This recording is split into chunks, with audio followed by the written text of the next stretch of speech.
Hey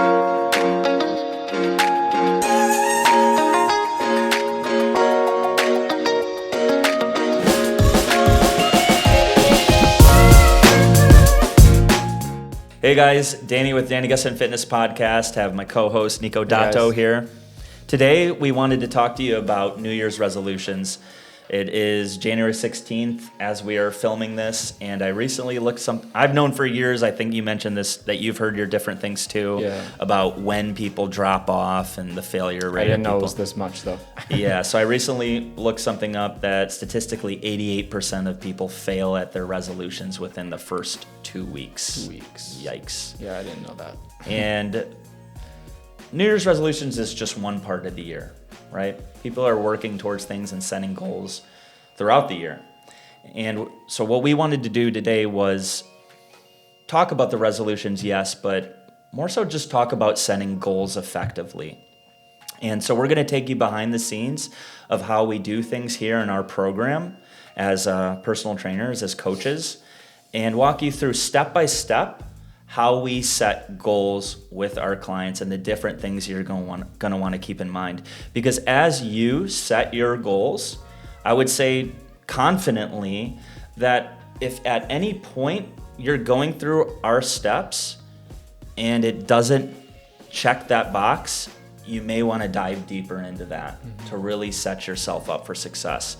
So I think you guys are going to get a lot out of this, and hopefully however many people catch this video, that will be that many people less to take down that 88% for 2025. I like that. So thank you guys for being with us, and enjoy. All right, Nico. How's it going? It's good, man. Here How we you are. feeling today? I'm feeling good. Awesome. I'm feeling good. So today what we're going to talk about... Oh, Lower that a little bit. thanks, Nico. So today what we're going to talk about is New Year's resolutions, right? It's January 16th, the time that we're filming this. And you could just do a quick little Google search and find out that the amount of success people are experiencing with New Year's resolutions is not great. In fact, just recently I found 88% of people fail at their New Year's resolution within 2 weeks. 2 weeks, yeah. And I didn't even know that that actual stat till you said that. Which is kind of crazy. It is. Right? It 9 is. out of 10 people are failing within 2 weeks. 2 weeks. Right? I thought it was more like 4, but 4 out of 10, like 40%? 4 weeks, like it seemed to me like a lot of people it's like a month, but yeah. it's 2. It's even, well, it is interesting. My wife and I started the Whole30 diet, and the reason why we're doing that is because for a number of reasons it's important to us to identify foods that are inflammatory or causing other potential issues, right? Like whether or not someone has joint pain, bloating, etc., right? This is it's sort of modeled after an elimination diet. Right. Anyways, as I'm reading through the Whole30 website before we started it, one of the things they said is day 10 and 11 are statistically the days people drop off. Day 10 or 11? Wow. Day 10 or 11 because the new shininess has worn off. Yeah. And you're still far enough away from the finish line that you're like, Yeah. So there's a reason why that happens, and there's a reason why I believe 88% of people are failing at their resolution within the first 2 weeks. So rather than talking about specifically New Year's resolution, I thought we could do something different today in the sense that we could share a little bit behind the scenes in our team, Danny Gus and Fitness, personal training, how we set goals, right? Yeah. So we're going to go step by step in terms of how we set goals with people. We're not necessarily going to go into too deep of a dive on any particular topic, but we're going to give step by step what we would be looking for, examples, and we'll tie it all in together at the end. Yeah. Sound good? Absolutely. Yeah. All right, let's do it. So the first thing we always start with is the what, right? What is it? What is it, right? Yeah. And that tends to be the thing that a lot of people know, right? Yeah. Like people know that what usually, right? Like in their mind at least. Yes. It may not be Yeah. the right what, but Yeah. it's, hey, I wanna lose weight. Yeah. I wanna be healthier. I wanna do this, I wanna do that. Yeah. Right? And just starting off with the what, right? Again, what am I trying to accomplish? We have a couple tips here that work well to set people up for success, right? So one of those would be, is it something you can go to the SMART goals, right? The specific, measurable. Different people have different ideas of the ART, the A and I know R. we changed the I changed, So we changed the A to actionable, right? And something attainable, relevant, timely, right? Kind of similar. Kind of similar, right? Yeah, attainable, realistic, or attainable, relevant. They kind of seem like the same thing to an extent. So we just switched that A to actionable. But if you look at the A and the R, attainable, relevant, right? That's a good place to start, right? If you're talking about setting, I want to lose 100 pounds, okay, well, that might be a good goal, but that's maybe a long ways away, right? And so, having a little bit of that light at the end of the tunnel is probably good, right? So one easy way that you can make any what a bit more effective is just having it be smaller. Yes. Right? Yeah. So I know you obviously have your life coaching business. What have you seen in your experience as far as people maybe having difficulties or success on that first piece, the what? Well, like you said, getting clear on it, like with the why, that's something we're going to get into as well. But having it be small is a big part of it too. Small, actionable steps you could take in your day. Because, you don't want to overwhelm yourself setting too big of a goal, or not necessarily the goal, but the action steps too big, and then you get discouraged if you fall off of it after 2 weeks or whatever it is. Yeah, apparently. So I find 88%, you said 88%, right? Yeah, so it's, 9 out of 10. 9 out of 10. So, I think what you just said, like making it small so you can do it consistently is what's most important. Awesome, yeah. I find that works best. Yeah, I think so. I mean, that's really the bottom line. And as you mentioned, we're going to go to the next step. So first step being what? And making it easy to do, too. That's the other thing. Yes. Yeah.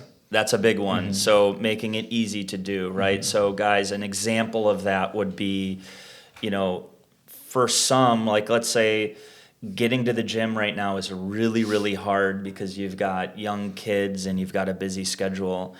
It may be easier to implement a strategy of working out at home, or even doing like a 10-minute yoga video, push-ups, whatever, right? At home, because currently there is a lot more friction between you getting to the gym or just being at home, right? The flip side of that is if you do have a bunch of kids at home, maybe it is easier to go to the gym. Right. Because there's a ton of difficulty with just being at home. Yeah, being distracted and too much going on. Exactly. So point being, whether you're making it easier or whether you're making it a kind of tinier, more bite-sized goal, right? Those are two easy ways that you can, or effective ways that you can start making that first step in the goal-setting process a bit more effective. Good catch. Good catch on that. So next step, Nico just mentioned it, is the why. So why don't you kick it off with the why? Yeah, I mean, the why is, in my opinion, like the most important aspect of the goal, because I agree. if you're not clear on that, I think it's just way easier to fall off of it. So what the why can look like is just having a strong understanding of what's driving the goal. So a good example of that may be, let's say it's some sort of a body composition goal, like losing weight.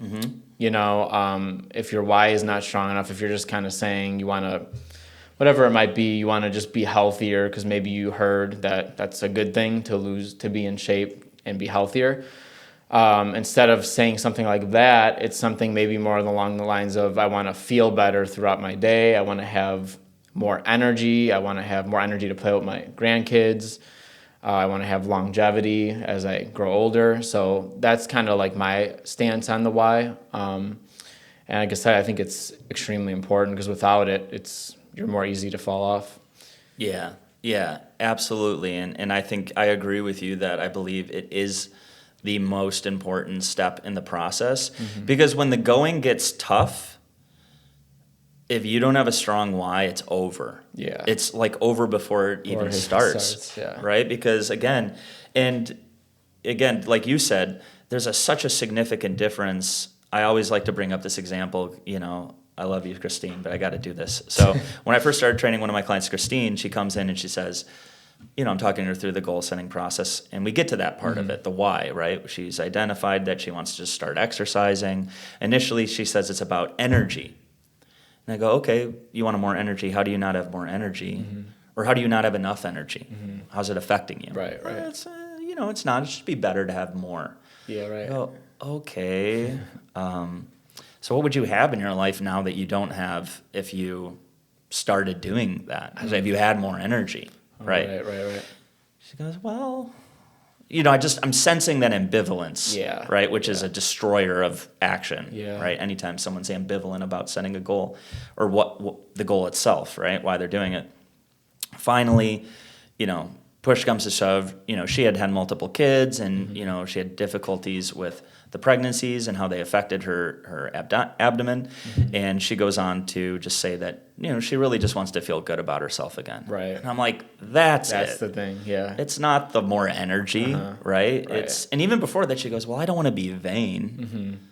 And so I think that's a thing a lot of people do too, is kind of going into more of the vulnerability aspect of it. Or, like judging themselves already for what they want, right? Yeah. And I don't think we should do that. Right. So the moment we made that switch, everything started flowing. Okay. So again, making that why, making it something that means something to you, because again, there's going to be days that you're stressed, you're tired. Again, if you don't have that compelling reason for why you're doing it, it's going to be difficult to sustain it. And I think that kind of plays into what you were saying too about how if you are, you mentioned the hypothetical person who heard it was good to be healthier, right? Like, oh yeah, I should exercise or lose weight because it's going to make me healthier, right? Well, already that's a little bit off because that's not really your thing. Yeah. Right? You don't really own that. It's just kind of something you heard. Yes. Right? So how could you even take that and make it more personal? Yeah. Right? Like really, in some steps, and in some cases when you're designing the what or the why even, it can be beneficial not to take action yet and just become more educated. True. Right? Like research, what are the consequences of being overweight? Very what true. are the consequences of eating too much sugar or drinking more than you want to be drinking, right? And maybe hearing those things and really bringing some life and some color to that picture. Yeah. Maybe hearing about someone having liver failure or someone getting on diabetes medication or whatever. That could just actually make that a much more compelling thing for you. Yep. I could think of examples in my own life. I don't need to share, but, just with things like that involving, people I know, going through certain things, and it kind of sparks motivation in other people, Yeah. So that could be a powerful driver for sure. Yeah, because now it's real. Right. It's my buddy, it's my girlfriend, it's my mom, versus it just being words on a paper. Yeah, for something sure. your doctor said. Yep. It's like, okay, now this is real, right? Yes. So guys, we're talking a lot about the why, a little bit more than the what, because again, most people are a little bit more familiar with the what, right? Again, but the why is something that not a lot of people think about. Right. And as they're setting their goals, and again, the more compelling you can make that, the more it can actually make you feel something, right? Like I've heard people talk about heartstrings, tugging on the heartstrings. You get some sort of emotional reaction, or at least something that makes you know that it means something to you. And I would say that's just how you know that goal is aligned with you, is if you're feeling that kind of passion and emotion with it. Yeah. Absolutely. So moving on from the why. So we started with the what, we went to the why. Next is the how. Okay. And I think this is another very, very important one. Just like the why, a lot of people get a little bit goofed on this one because there's just so many ways you could approach it. Endless ways. Literally endless ways, right? And I'm sure you've heard this. I've heard so many people just tell me, I just feel overwhelmed. right? Like I know I need to lose weight, or I know I need to exercise, or I know I want to do things for my arthritis or my osteopenia or whatever it is. I just don't even really know where to start because there's just so many things, right? It's almost like, especially on the internet, it's like Oh, you yeah. read all types of stuff. yeah, it's like being, how does someone end up on Netflix for an hour Yeah. without picking a show, Yeah. right? Or you get to Yeah. that restaurant that has 15 pages Oh yeah, I could think of the menu. Yeah, You're like, I sometimes.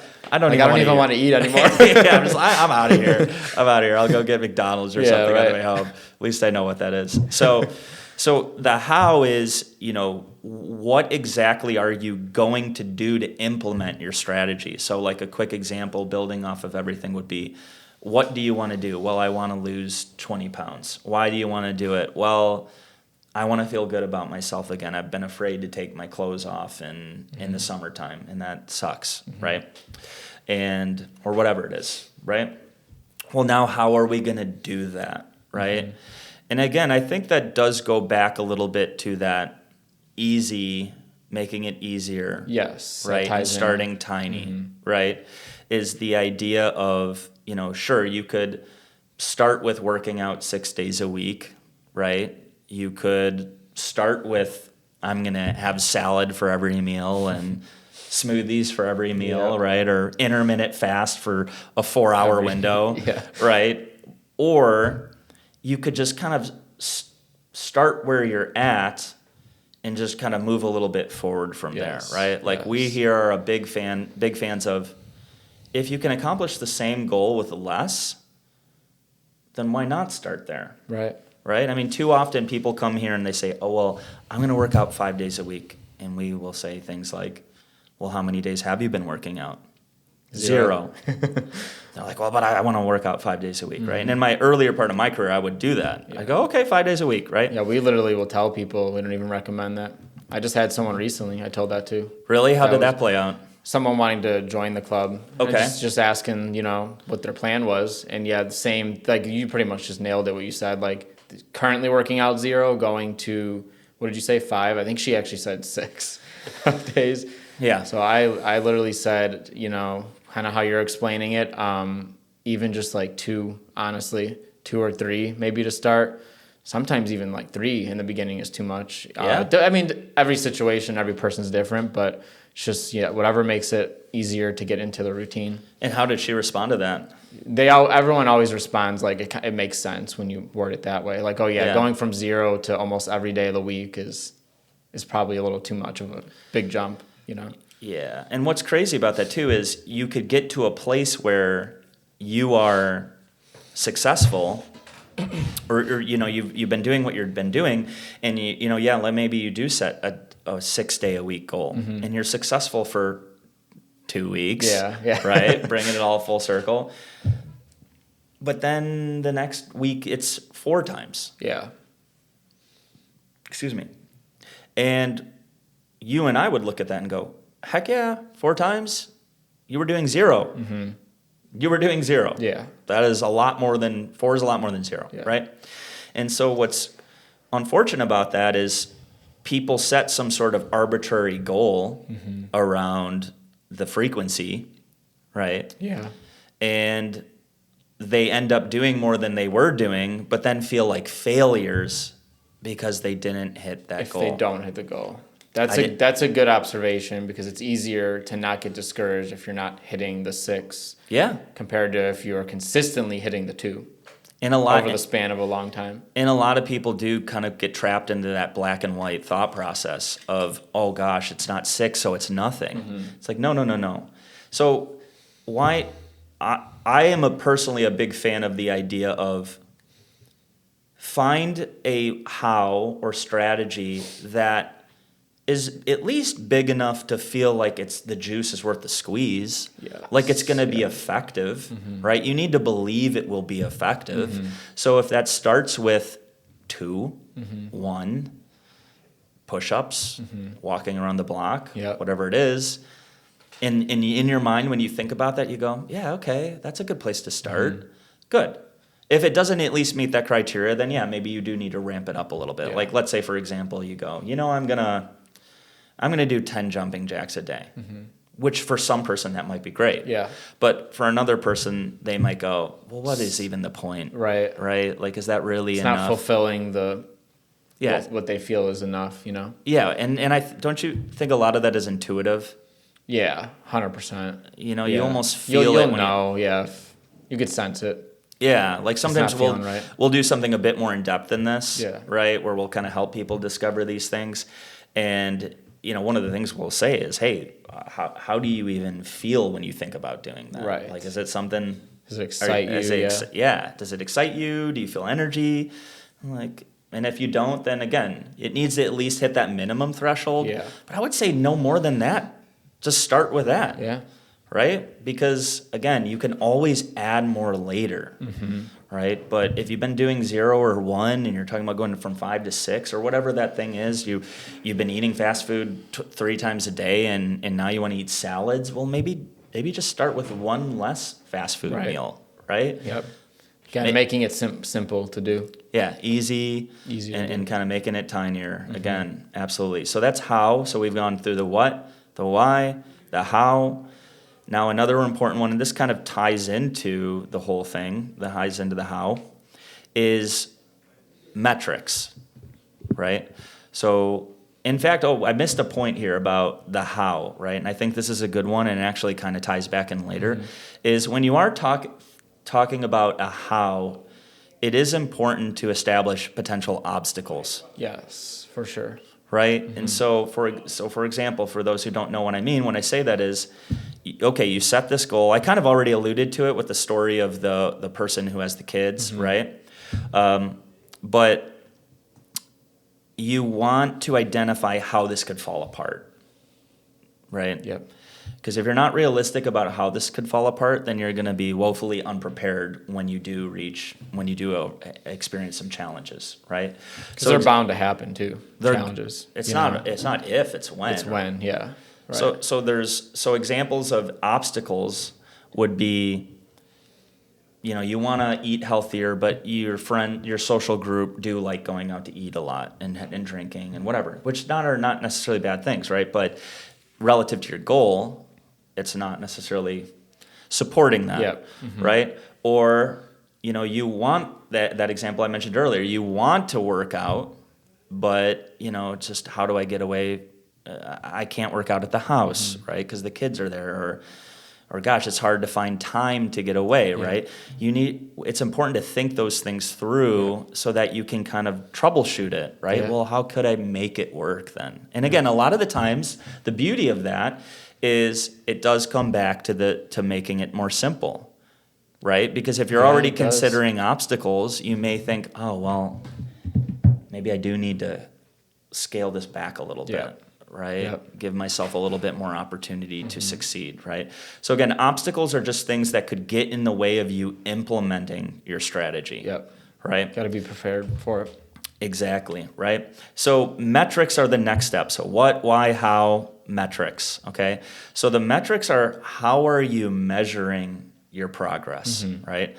And again, I think this is another area I think people are a bit more comfortable with, because at least generically they understand I'll hop on a scale, or it's not rocket science to know that you're getting stronger if you went from lifting 5-pound dumbbells to 10-pound dumbbells, right? Right. Whether or not you are aware of that being a metric, right, isn't really that important. You know, the base idea is that you're tracking your progress in some way, shape, or form, right? And so when I think of metrics and what has helped some of my clients become successful, is one of the things that's really important to do is, again, kind of tying it into some of these other things, it has to be meaningful, right? For some person, you may say, hey, taking measurements around your waist as you're trying to lose weight could be effective, but if it's not something that, again, that you have some energy around, like, Yeah. But or if feeling the way your clothes fit feels better or something like that, right? Yeah. It's just a different way. Yeah, so for that person, they might go, about the measurements. Yeah.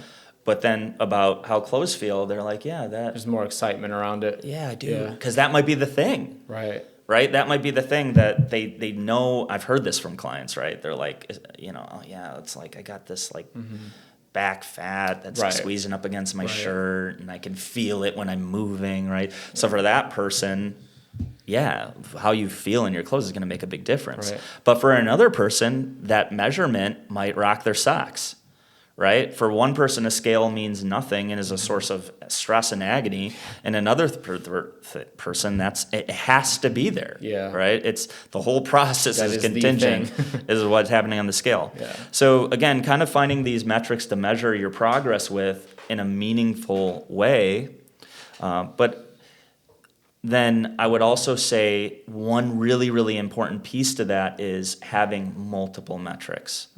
So I like to think of it in terms of you want any stable structure needs to have a foundation. And you can't have a foundation off one thing. Yeah. Right? Just like imagine sitting a straw upright. It's just going to fall right down, right? So I like to think, it doesn't have to be this exact thing, but I like to think of a pyramid, right? That's the most ancient structure that still has a stable foundation, and it's 3, right? So you may think, I'm going to measure my waist. I'm going to think about how I feel in clothes. I'm going to think about how I feel, right? The scale, right? Try to get at least 3 things, and here's why. If you only have one thing, let's say it's the scale, right? And maybe this really ties into that 2-week thing, right? You've decided I want to lose weight. That's probably the one most people use anyways. Yeah. Yeah. So I've decided to lose weight. I've decided I want to lose X amount of pounds. Maybe that Y is good. That's the what, right? How much I want to lose weight. I have the Y. Maybe it's good. Maybe it's not. Whatever. Let's move on. And you've decided how you're going to do it is exercising this or that. And then you've decided I'm going to measure with the scale, right? Well, sometimes that process can take some time, right? If you're 20 years, if you're 30, 40, 50, 60 years old, it took you a while to get to where you are, right? Yes. And all your life, everything in your life contributes to that, right? So it doesn't just happen overnight. If it does, great, but not always. Yeah. So if you can if that's not going well and that's the only metric you've decided to measure your progress with, it's over. It's over, yeah. It's over because you're just like, screw this. Yeah. Because then in your head it didn't work, Yeah, it didn't work. But if you had multiple metrics of how you're measuring that, right? So for example, hey, I want to lose weight. Yeah, that's important. But also I am excited about getting stronger, right? So I'm really excited that I went up on the leg press 10 pounds over the last week or 2, right? Or it's been cool feeling my legs feel sore. Yeah. Or it's easier to go about my day lifting certain things or whatever it might be. Maybe you have a little bit more energy. And sleeping better. Yeah, less whatever. It could be anything, guys. It's just the idea is that it has to be meaningful to you. And I would recommend having multiple metrics of how you're measuring your success because again, one thing, think of that straw just falling over. One thing is just it's not going to cut it, right? So that would be metrics. Also, alongside metrics is having a timeline. Yeah. Right? Because again, we're human beings. We want that light at the end of the tunnel. Yeah. Right? And so if you're doing this plan for 6 months, well, dang, 6 months is a long time. Apparently 2 weeks is a long time, right? But 6 months is definitely a long time. So what have you seen as far as what you've done with your clients as far as timelines and ways that you've evaluated people's progress that has worked for you or worked for them? Yeah, I try to stick to I always like monthly, changing things monthly. Depends on, the person, whether that's what kind of program it is or, just rep ranges, things like that. I find if I'm going to take an average on most people, it's around a month, maybe a little over a month. I don't know what yours is but yeah. And for myself too, I my own workouts, I find for myself, it's usually a month. So are you someone that you find you get bored easily? With my own workouts? Honestly, no. Okay. I'm more the person that I'm more comfortable sticking to similar things, but like really optimizing them. Okay. Whether that's going up in weights or reps or whatever it is. Okay. Yeah. Yeah, I asked because my typical is 2 months. 2 months. And then I would say 1 month if people aren't feeling the program or the strategy. Right. 3 months if people are really feeling it. Or there may be someone who's a little bit more routine oriented, Yeah. right? Because that plays a big role in it, personality, guys. So, I mean, if you're someone who you like fresh and new, maybe Right. the 4-week program is perfect for you, right? And if you're someone who you like a little bit more consistency and that's cool for you, maybe longer, 12 weeks, 8 weeks, 12 weeks, right? And that's just talking about a big program, right? Within that are the mini, you can measure those metrics in different ways, right? Yeah.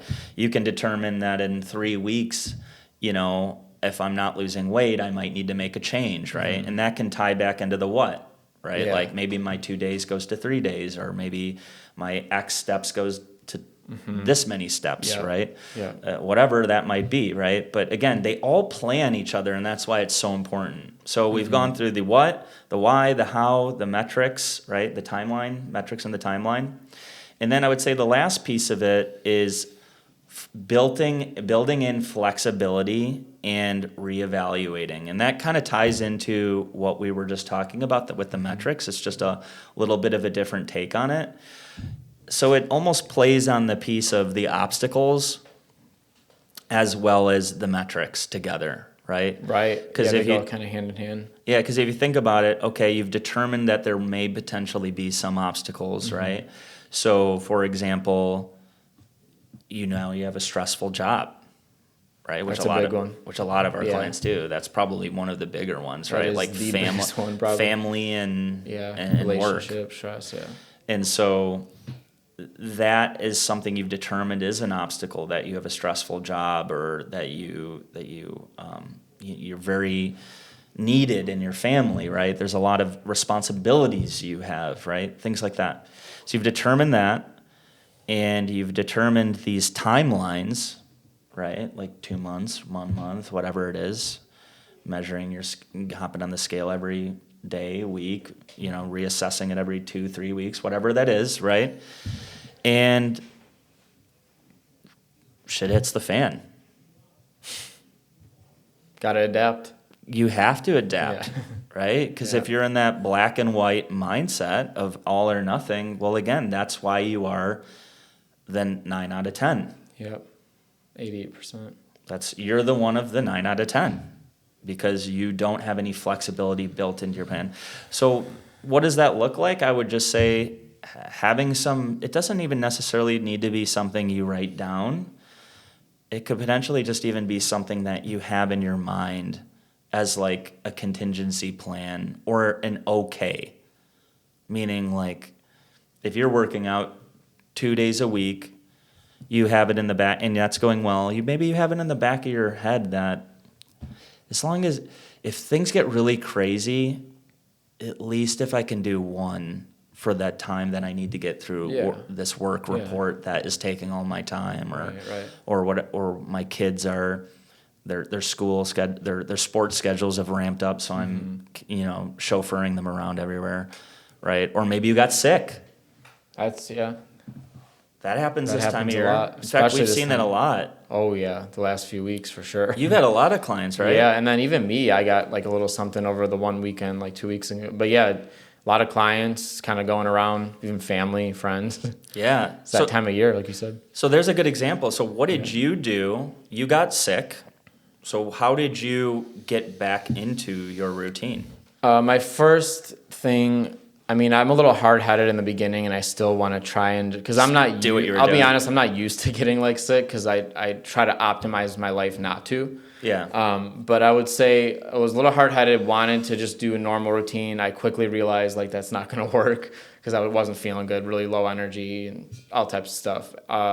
So my biggest thing is the rest, just focusing on the rest. I'll be honest, for that thing, for when just recovering from the sickness, like I said, it only lasted a few days for me. That's why I say the rest. But if it's lasting a little longer, then maybe you can find ways to just move around a little more. around the house or, go for a walk, depending on what you're sick with, But I do try to focus on the rest, I'll be honest, if I'm feeling like pretty sick. Because rest is a big part of the goals too. One of the biggest parts, Oh, absolutely. Right. So that's overlooked too, I think, a lot.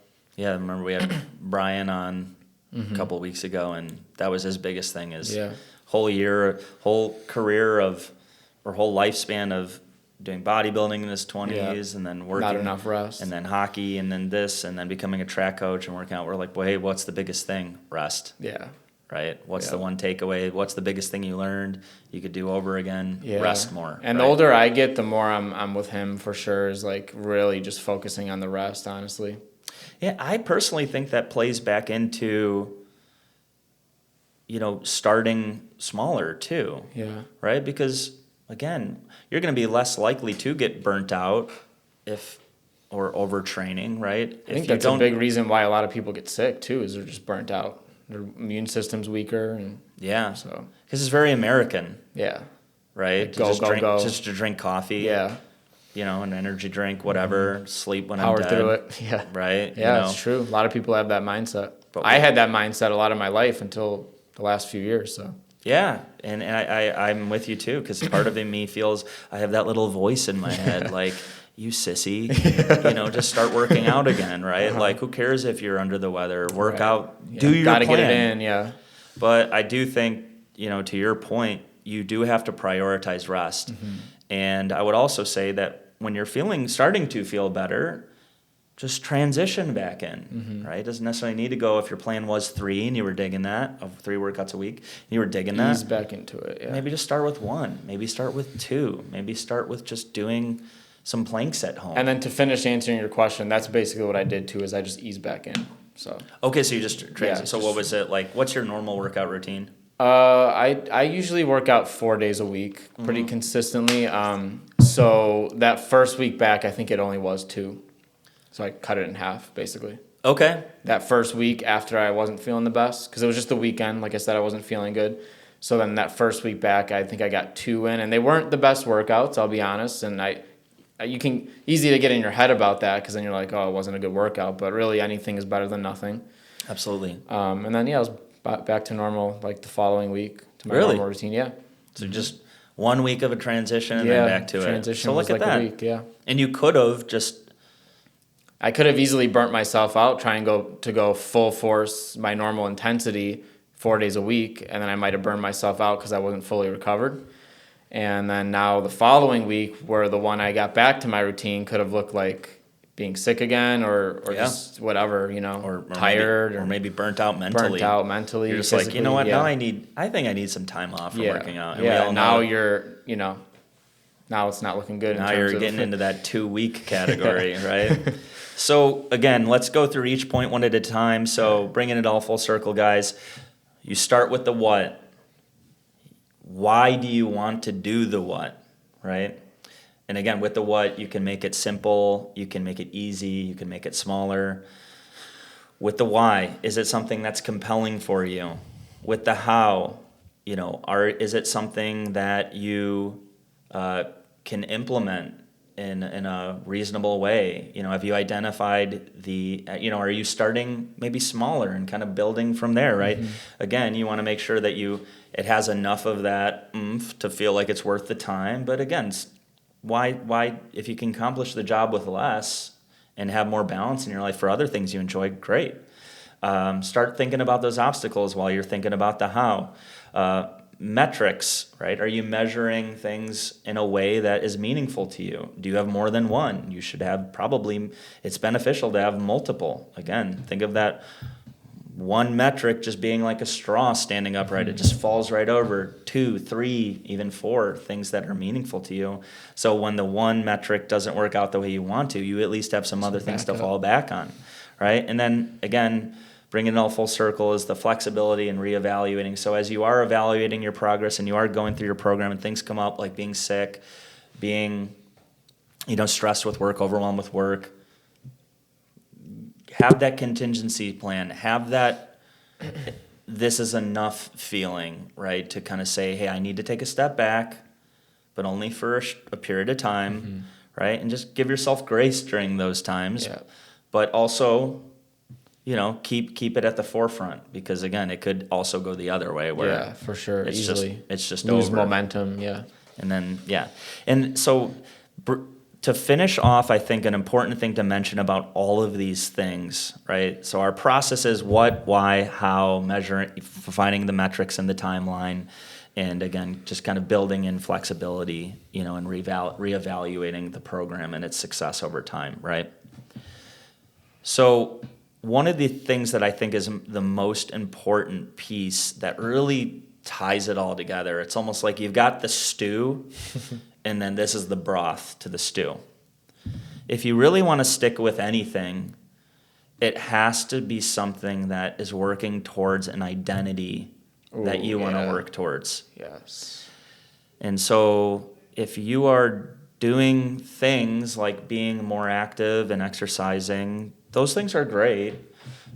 But if it's not coming, that kind of goes back to the ownership thing that we talked about earlier when you're talking about, why people decide to do things, what they're deciding to do. You hear it from your doctor, your wife's nagging you. Well, you're not really owning it. But when you do own it, there's a part of you that you're just trying to work towards the kind of person you want to be. Yep. Right? So you want to be someone who is more active. You want to be someone who's healthier, fit, energetic, right? Whatever that is, right? I think of myself, I do jujitsu, I strength train. I think of myself as a strong person. I think of myself as a person who can defend themselves. I like feeling that I can defend myself. Yeah. I like feeling that I can, those are parts of my identity. Yes. Right? Yeah. Someone else might say, it just makes me feel so good to be able to just run around and run 5 miles, right? Because that just makes to feel free, right? There's a part of what you're working towards that resonates with who you are at a core level. And I think if you're not starting with a goal that you're really owning, you're really not, and not having a meaningful why, you're not really working towards the person that you want to be. And I think when I think of that, it's almost like I think of a tree that has branches. Yep. And so the branches are trying to do one thing, but the roots aren't there. Yeah. Right? Yep. Where if the roots are there, then the branches will naturally It'll do just happen. Yeah. what the roots are telling them to do, right? And so that's kind of like the what without the why, or without the like true meaning, I like that. the true identity that you're trying to work towards, is like you have those branches, but there's no roots, right? I like that. I've never heard you say that, but I like that a lot. I like to impress you from time to time. I think it's just gonna be. It's way easier to accomplish goals if it's just if it's something that is involving your identity, like you said. Because if you're not accomplishing them, when you look at that version of you, you're going to know that, like, well, I have to accomplish this goal because there's a part of you already that's guiding you to the goal because it's part of your identity. You know? So, I can't stress that enough. That's such a great point, because, again, if you think about those obstacles and you think about those times you need the flexibility, you need the contingency plan, and you are sick and you're laying in the bed, if you don't believe that there's a part of you that is a strong person or a fit person or a energetic person, a person who has lots of vitality or who's really able to help people or whatever it is, right? If you don't believe that, when you're sitting there without those actions to support that identity, it's going to be very easy to just fall back into your old ways. Yeah. Where the person who has started to make those shifts within themselves, or it was kind of there all along, it's almost like a burn. Yeah. Right? Yeah. It's kind of like what happens sometimes. Initially, people will come in here and they'll say, oh, I don't like working out. Working out stinks. I'm never going to like this. And then more often than not, people get to that point where not working out or not doing whatever's part of their routine starts to make them feel a little anxious. Yeah. And that may sound at face value like a bad thing. Oh, you're anxious. But no, it's this reminder, this buzz, this energy of, hey, what we're doing is not who we are. Yeah. Right? We need to get back on track. This isn't us. Right? And again, that kind of goes back to the roots thing, because that's those roots saying, hey man, we're active, we exercise, we swim, we do this, whatever it is, whatever that thing is that makes you feel like you're more whole and working towards the type of person you want to be. I think that just ties everything together. I feel like we said this on a podcast recently, or maybe hopefully it was just us talking, maybe in the break room or something, but you could even just ask yourself, like, does this align with who I want to be? Whether it's like something good you're doing or something bad, whether eating junk food or doing the workout. Usually it applies to if you're questioning whether or not something is going to be beneficial to you. But yeah, just does this align with who I want to be or what my goals are? Yeah. And then if you sit with that, then it puts it in a different perspective, like, okay, crap, this is not aligned with who I want to be.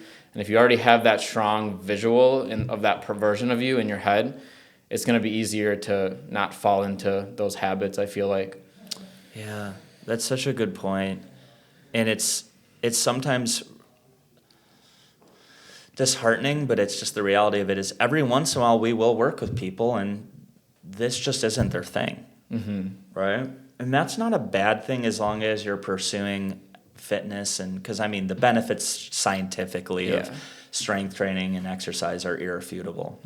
That being said, it doesn't necessarily need to be strength training in a gym. It doesn't need to be with a trainer, right? It doesn't need to be with dumbbells or whatever, And so we'll sometimes be sitting down with people, and I don't know if this happens to you, but I'll get the sense that I know you're working towards this thing, but I don't think your heart's in it.